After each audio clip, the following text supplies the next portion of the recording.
caríssimos irmãos, queridos companheiros de doutrina, que a paz e a luz da espiritualidade amiga dessa casa nos envolva neste momento, concedendo a cada um de nós o discernimento, a sabedoria que nós precisamos para entendermos os ensinamentos doutrinários, os ensinamentos do Evangelho de Jesus. Nesta noite, a convite desta casa, nós vamos falar sobre uma das obras de André Luiz. A União Espírita Mineira nos convida no ano de 2019 a refletir sobre as 12 obras ditadas por André Luiz, nos dando esclarecimento maior do mundo espiritual. Com esse intuito de seguir esta orientação, no mês anterior, nós tivemos a grata satisfação de receber o nosso companheiro Jamir, que falou da primeira obra, o livro Nosso Lar. E nessa noite, nós vamos juntos refletir um pouquinho sobre a segunda obra, o livro Os Mensageiros. Um livro que vai falar para nós, que vai nos mostrar na sequência do estudo do livro Nosso Lar. O livro Nosso Lar é muito conhecido de uma forma especial pelo filme, né? Mas é muito importante que, além de ver o filme, a gente tenha a satisfação de estudar o livro, que é muito mais rico em detalhes. E o livro Os Mensageiros, nós vamos ver a sequência que André Luiz nos traz, nos apresentando a figura de benfeitores espirituais, como Aniceto, nos apresentando o trabalho dos mensageiros espirituais no plano espiritual e também no plano material, trazendo para cada um de nós reflexões sobre as experiências que todos nós, em algum momento, vamos passar. Sobre as experiências que já passamos, sobre as experiências que passaremos. Essa é a mensagem do livro, o qual nós vamos refletir nessa noite. E é claro que o nosso intuito aqui hoje não é apresentar o livro como todo, porque nós precisamos aguçar em cada um de nós o desejo do estudo diário.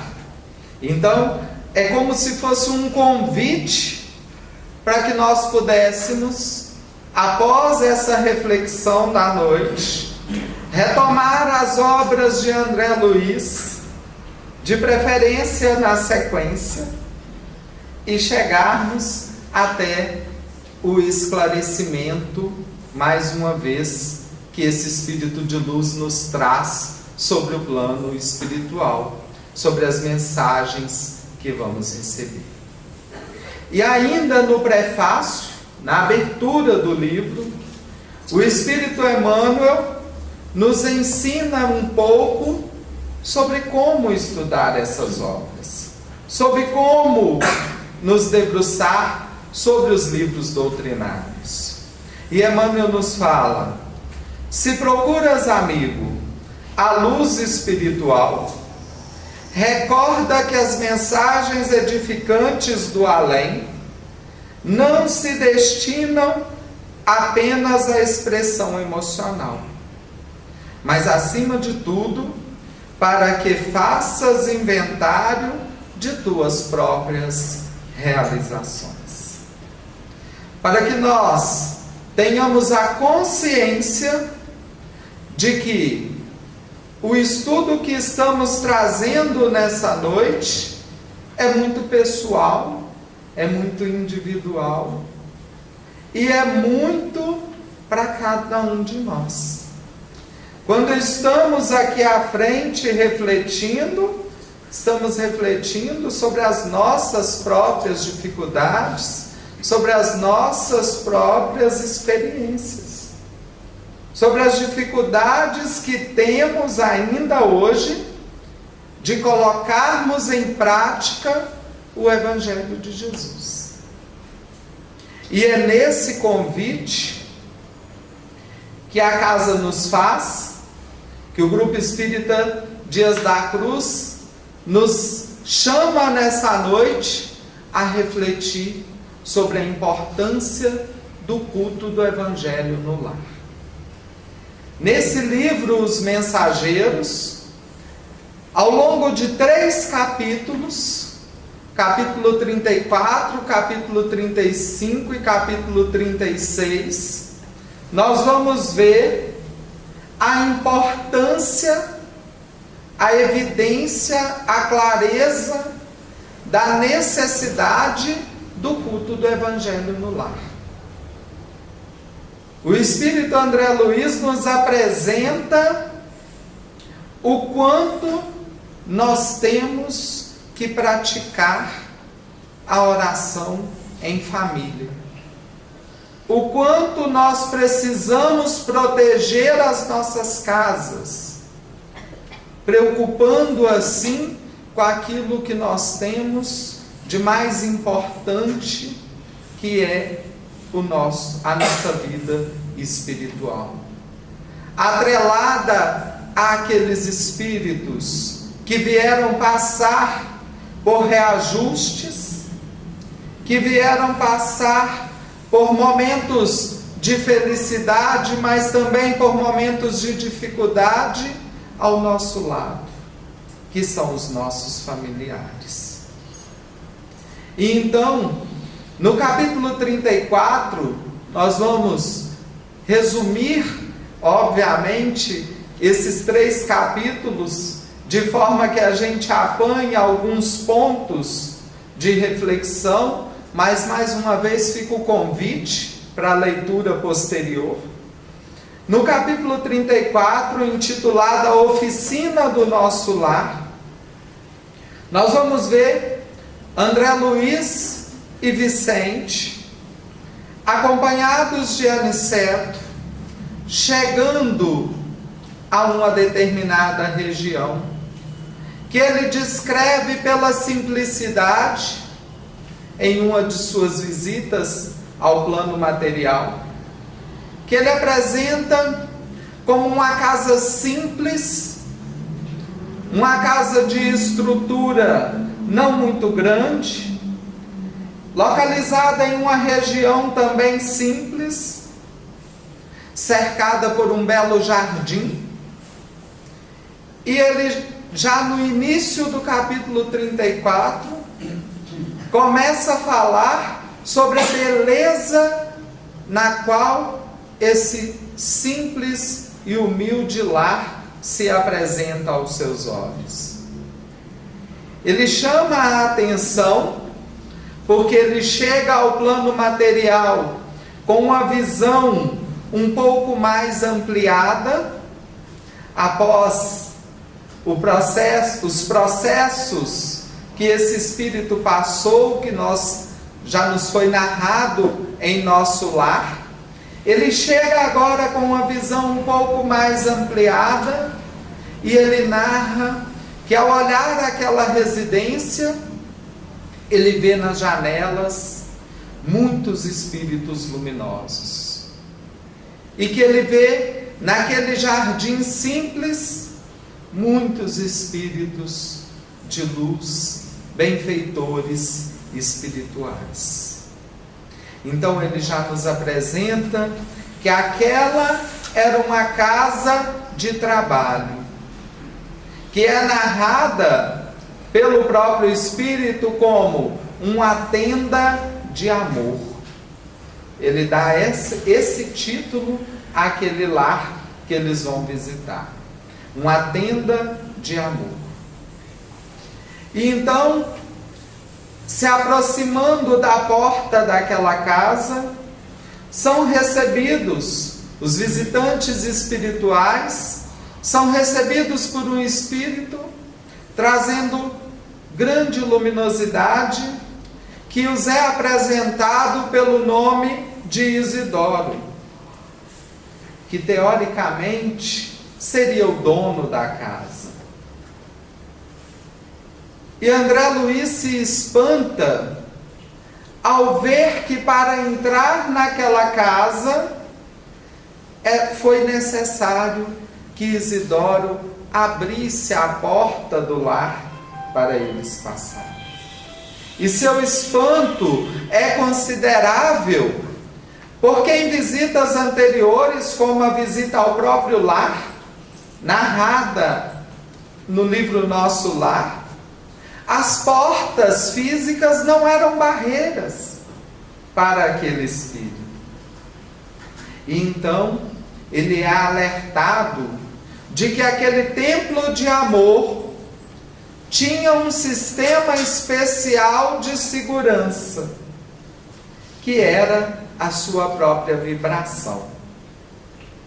A vibração existente naquele templo de amor servia como sistema de segurança para os espíritos que ali se achegavam, que ali se aproximavam.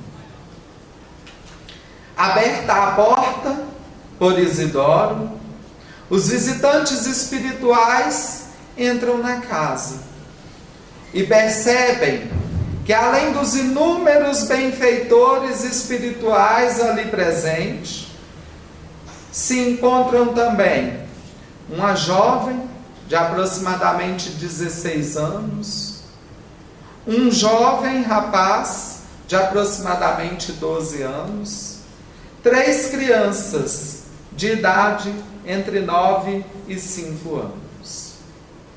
E sentada em uma cadeira, tecendo uma blusa de tricô, estava uma senhora que irradiava de suas mãos e de seu peito grande quantidade de luz. E antes mesmo que André Luiz questionasse sobre aquela senhora, lhe foi esclarecido que ela era Isabel, a mãe daquelas crianças, a genitora daquele lar. E Isabel é apresentada a André Luiz de uma forma muito bela, porque aquele espírito que o orientava durante essa visita fala para ele: aos olhos dos humanos, Isabel é a viúva de Isidoro. Aos nossos olhos, Isabel é uma servidora fiel da fé.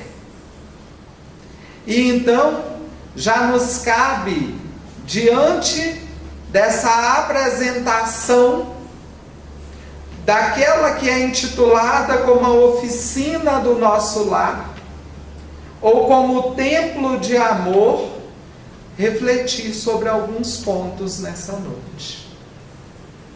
Já nos cabe neste momento colocar a importância do trabalho, tanto no plano espiritual quanto no plano material. Porque nós vemos que a defesa daquela casa, se nós podemos intitular assim, né? O sistema de segurança, porque hoje nós temos grande preocupação com o sistema de segurança da nossa casa. E a gente coloca cerca elétrica, a gente coloca câmera de vigilância, ergue muros. Cada vez nós temos menos jardins, cada vez nós temos menos janelas abertas, cada vez nós temos mais grades, mais muros, mais cercas elétricas. Mas aqui nós precisamos chamar a atenção para um outro sistema de segurança, que é o sistema de segurança mais fiel, aquele que não falha, que é o sistema de segurança espiritual. Então nós vemos como essa casa, no capítulo 34, André Luiz nos apresenta como essa casa está protegida. Mesmo diante da fragilidade aos olhos humanos, porque nós estamos falando de um livro que foi lançado há 75 anos.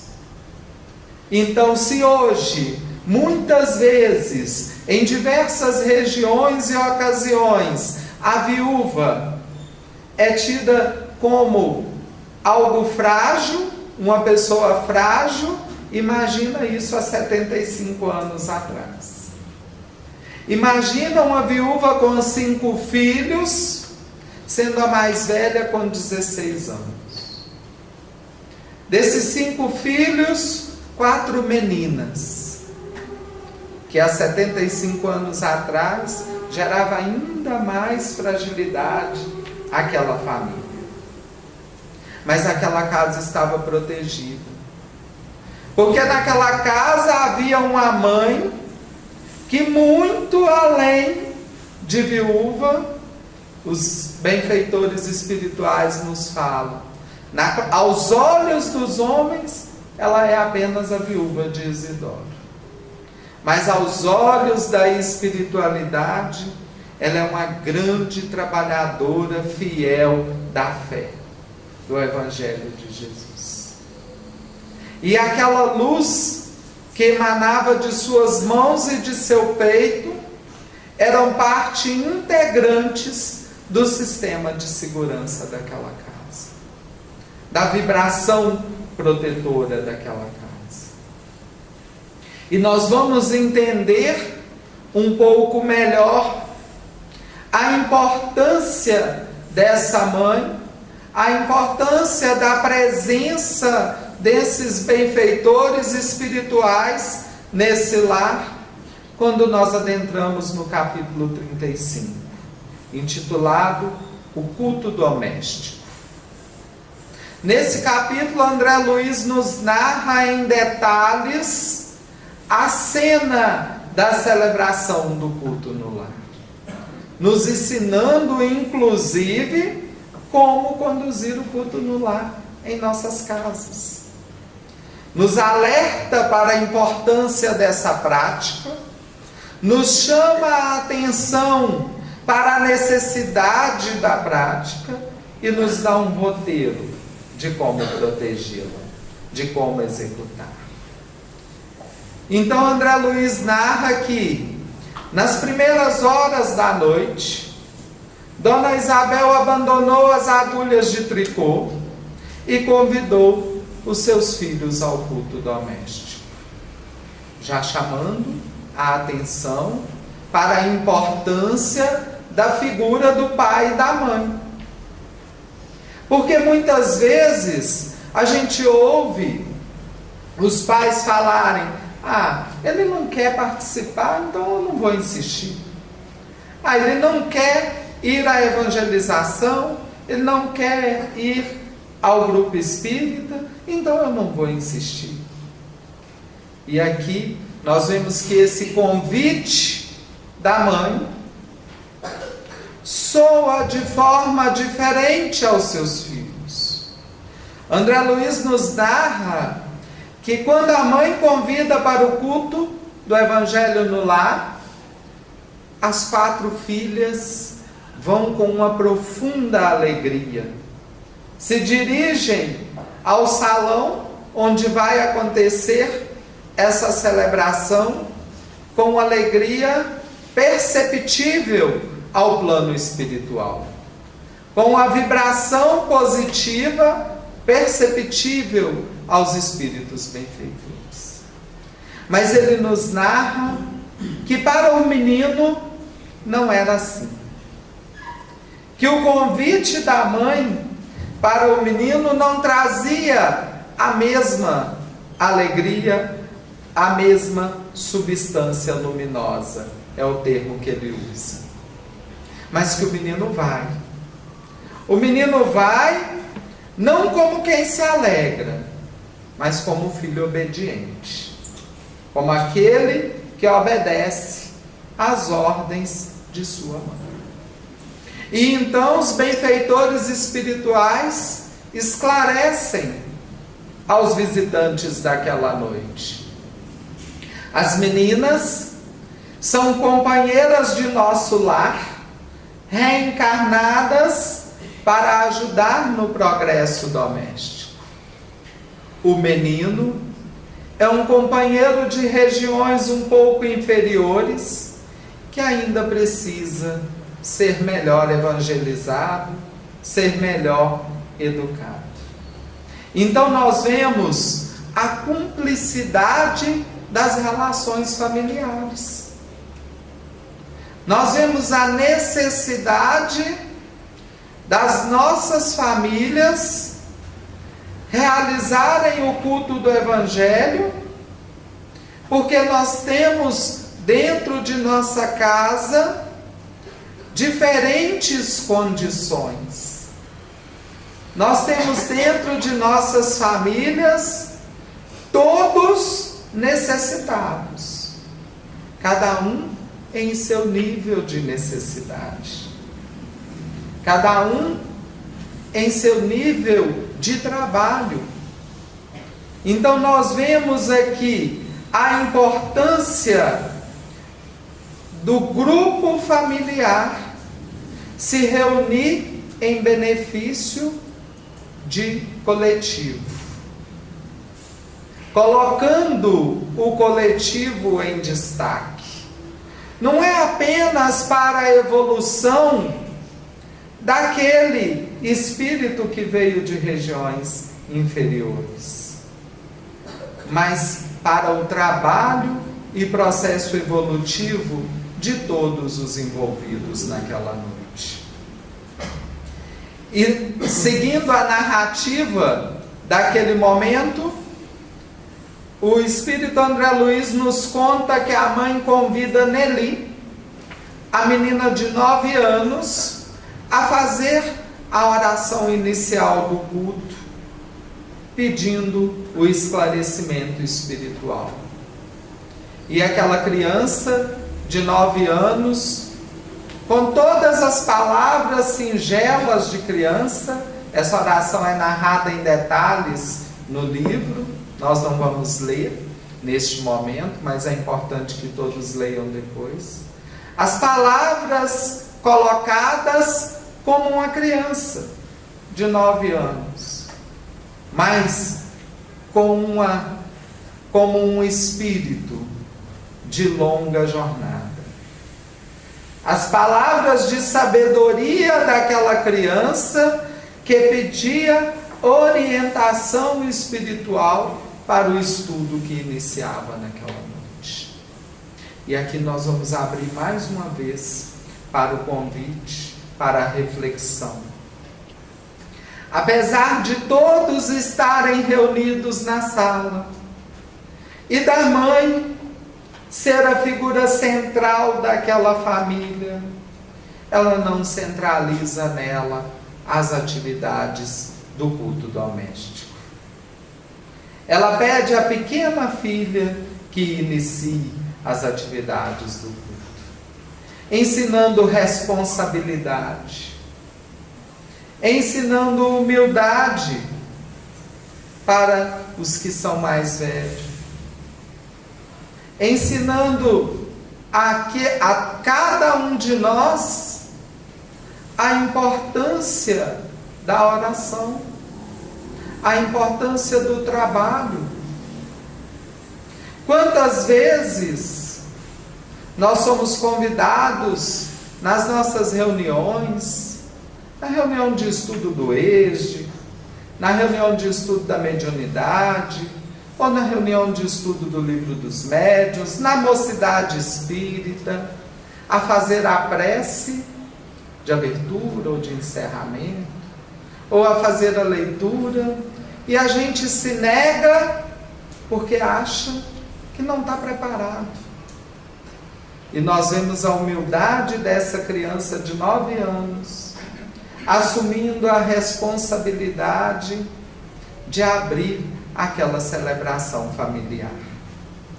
E seguem as narrativas, falando que, iniciado o trabalho no plano material, os benfeitores espirituais ali presentes sentam naquela sala, todos muito respeitosos à família reunida, e com as figuras mais íntimas sentadas ao lado de Dona Isabel, nos lembrando que aqueles espíritos que nos protegem, que aqueles espíritos afins que estão em uma condição evolutiva suficiente para nos auxiliar, estão assentados ao nosso lado. Caminham conosco, nos auxiliando naquilo que precisamos. Então, logo começado o serviço espiritual, André Luiz coloca que as luzes do ambiente se tornaram as mais intensas que eu já havia percebido no plano material. De todas as suas andanças até então, ele não havia visto ainda um ambiente que se iluminasse tanto quanto aquele no momento que se inicia a celebração do culto no lar. E nós vamos ver a espiritualidade falar diversas vezes do culto do Evangelho no lar, e em determinado momento nos colocar que a casa que celebra o culto no lar inicia-se ali, no primeiro encontro, como uma faísca, e ao final de alguns meses já se vê uma luminosidade considerável, e com o passar do tempo se verá grande luz envolvendo aquela casa. E aqui está a comprovação dessa fala. André Luiz nos narrando quanta luz emanava daquele ambiente no momento em que aquela família se reunia para estudar o Evangelho. E ele segue sua fala dizendo: profunda sensação de paz envolvia a todos os corações ali presentes. E como necessitamos de paz nos nossos lares. Como as famílias cada dia necessitam mais de paz.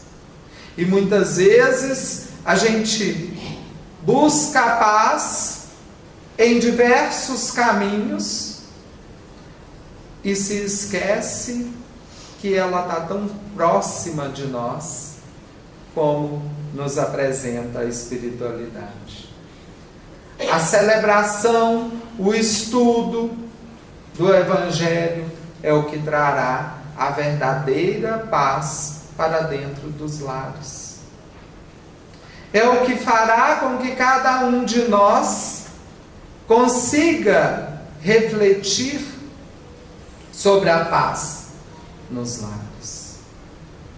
E nós temos que relatar nessa noite fato vivenciado por nós, membros da Mocidade Espírita, do Grupo Espírita Dias da Cruz, que ao longo desse tempo de trabalho da Mocidade Espírita, cada lar que nós visitamos para a implantação do culto do Evangelho, nós conseguíamos sentir a paz e a harmonia reinando naquele ambiente.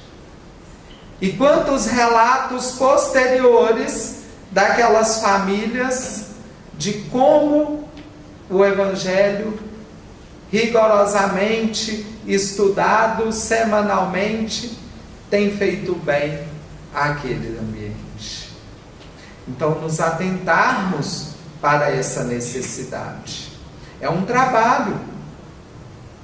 Quando o Evangelho nos convida ao trabalho, esse trabalho tem que iniciar no nosso próprio lar. O trabalho no grupo espírita é muito digno, é muito edificante. O trabalho nas ações solidárias, nas campanhas solidárias, é muito digno, é muito edificante. Mas o trabalho tem que começar nos nossos lares. O trabalho tem que começar na família, porque nós não estamos ali por acaso. Porque nós sabemos que nós estamos naquele ambiente para trabalhar a nós mesmos e as pessoas que estão ao nosso redor. E André Luiz prossegue, falando que após a oração, a filha mais velha, a pedido da mãe, faz uma leitura de um texto de uma das obras doutrinárias básicas, e na sequência, essa filha lê uma manchete de jornal, selecionada ao longo da semana para aquele momento, para o estudo do culto no lar. E naquela manchete de jornal, que falava sobre o suicídio de uma jovem, trazia rica em detalhes muito tristes, por sinal, esse suicídio, intitulando que ele ocorrera por amor.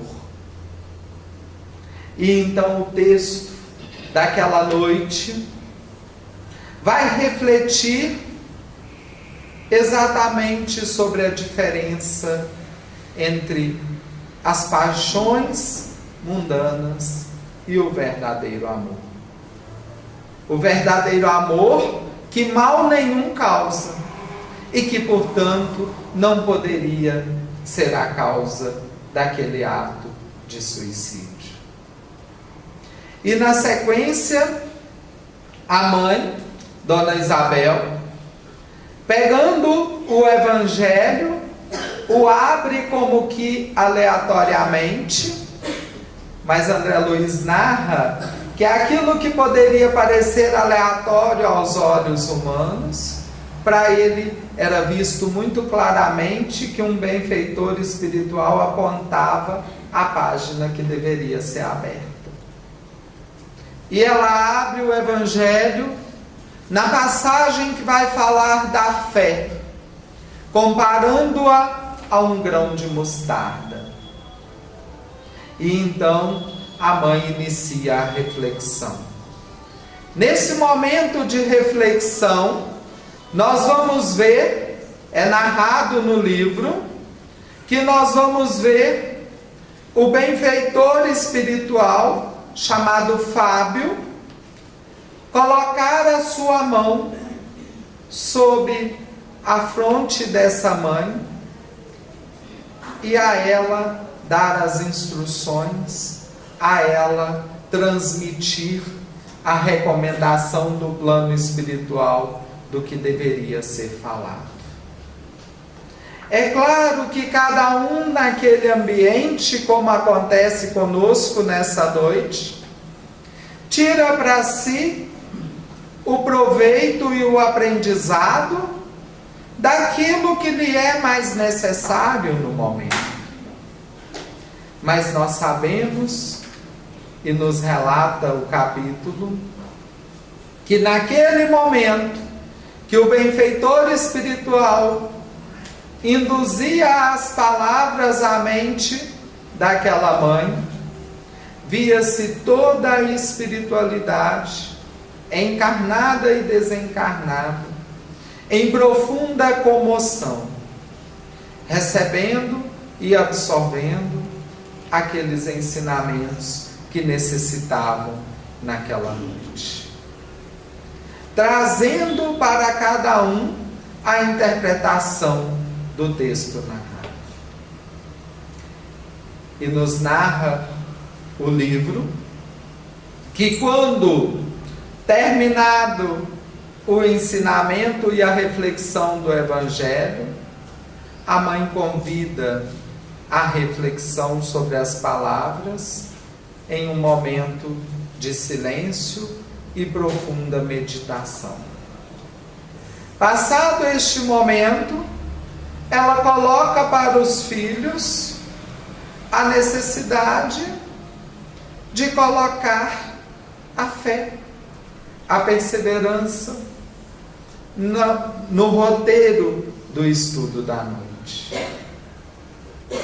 E nesse momento, uma das filhas menores, das pequeninas crianças, questiona a mãe se, pela fé, ela poderia entender porque quando o papai estava encarnado, nós tínhamos 2 refeições diárias, e agora com o papai desencarnado, nós só temos 1 refeição diária.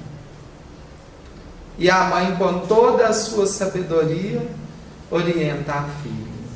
Pela fé nós vamos aprender a não reclamar. Porque graças a Deus nós temos 1 refeição diária, enquanto muitos não a têm.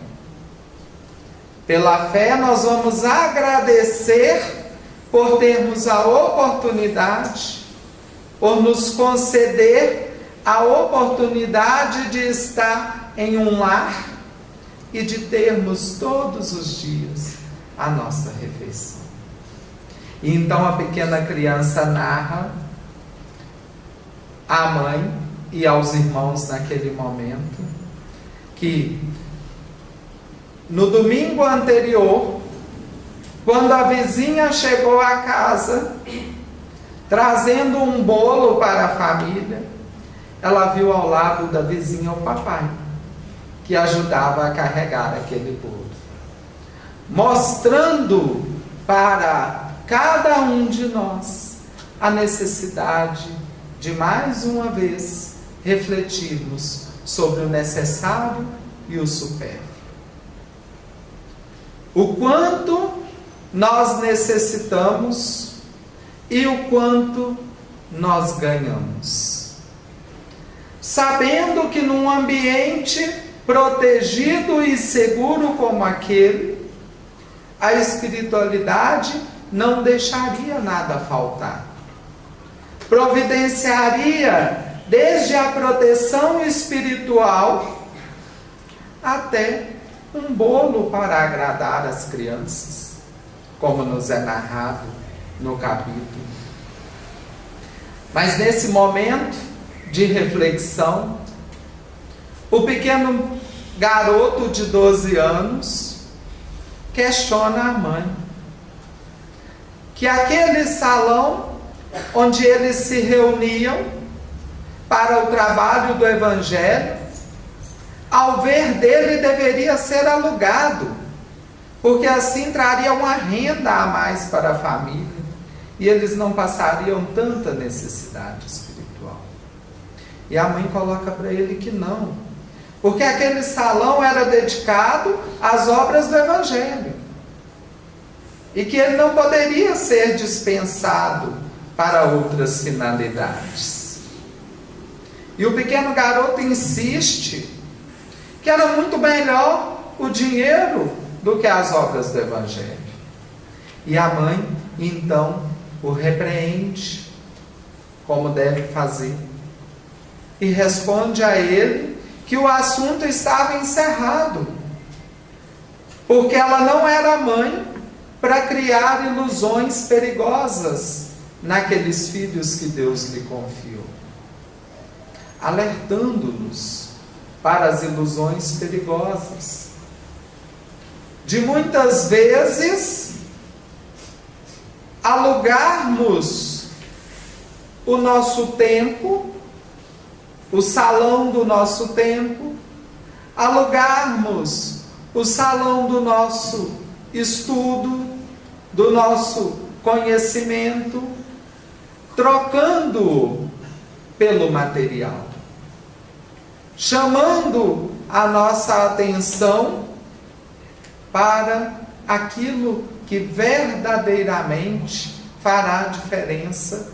em nossos lares. Para aquilo que verdadeiramente trará conforto e paz aos nossos corações. Terminada a reflexão e o diálogo entre mãe e filhos, atenta ao relógio, porque o compromisso do plano espiritual, ele tem que ser seguido. A mãe encerra o culto do Evangelho, e aí nós chegamos ao capítulo seguinte, o capítulo 36, onde nós vamos ver, passada aquela celebração, saindo ao jardim para uma reflexão, André Luiz narra que o vento que soprava indicava a presença de uma tempestade chegando àquele local. E ele esclarece que a tempestade, que muitas vezes é sombria, que muitas vezes é tensa para nós enquanto encarnados, para os desencarnados que estavam ali e haviam participado daquele estudo, não trazia nenhum tipo de tensão. Pelo contrário, soava para eles como uma brisa leve. Mas a tempestade o chama a atenção para a rua, além do jardim, onde ele conta que vê vários espíritos menos evoluídos, companheiros ainda em condições sombrias, muitas vezes desfigurados, correndo para se esconder da tempestade. Porque na condição inferior ainda sentem o peso do materialismo. Ele cita que sentem inclusive o peso da pressão atmosférica sobre eles, aqueles espíritos em densidade mais grosseira. E então ele fala que percebe que aqueles espíritos tentam adentrar aquela casa para se esconder da tempestade. Mas poucos passos no jardim faz com que eles recuem, porque não conseguem aguentar a luminosidade que sai daquela casa. Mostrando-nos, mais uma vez, o quão protegido está o lar onde a família se reúne em torno do Evangelho. Aquele lar se torna um lar de instrução, uma verdadeira escola para encarnados e desencarnados que ali estiverem. Agora fica mais fácil entender por que no capítulo 34, aquela casinha simples de periferia foi chamada de oficina de nosso lar. Porque ela era o local onde aqueles espíritos eram conduzidos para aprender, para a reforma verdadeira, a reforma íntima, trazendo a cada um de nós, mais uma vez, o chamamento à nossa responsabilidade. A minha casa que não é só minha. A minha casa onde habito eu, os meus familiares, mas que também é habitada pelos espíritos afins. E qual é a vibração da minha casa? Qual é a espiritualidade que vibra na mesma frequência da minha casa? É a importância da não briga dentro do lar. Porque as brigas dentro de casa vão atrair vibrações em um nível mais inferior. Os gritos, que só atraem vibração em nível menor. As discussões e palavras que não são edificantes dentro do lar, que só fazem com que as portas fiquem abertas, sem proteção, e o contrário, que também é válido. Daquela casa onde se respeita as diferenças, onde há o diálogo, daquela casa onde se senta para conversar à mesa, daquela casa onde se estuda as palavras e os ensinamentos de Jesus. E que a segurança é de um nível suficiente para fazer com que espíritos mais evoluídos se sintam protegidos naquele ambiente. Quando nós adentramos a casa espírita, é de uma proteção. Eu acredito que todos aqui conseguem sentir a diferença quando passam daquela porta para dentro. O nível vibratório desse ambiente, o nível de proteção. E o chamado de André Luiz, nesse estudo do livro Os Mensageiros, mais especificamente nos 3 capítulos citados, é que nós podemos tornar os nossos lares ambientes protegidos como esse.